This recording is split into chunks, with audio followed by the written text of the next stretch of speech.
Tatawagan natin, hindi nila sinasagot. Opo. Si Dada, walang signal. Hindi sinasagot. Si Mami La, hindi naka-online. Si Mama La, nasa work. Opo, wala tayong kausap.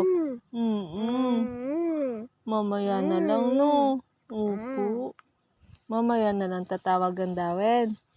Ha? Mamaya na lang tayo tatawag na. Pag online na sila na. Pag online na, kausapin kayo ng dawin. Opo. Ay, sinisinok. Ay, sinisinok ang dawin. Hoy, muna ka na, mimi na muna.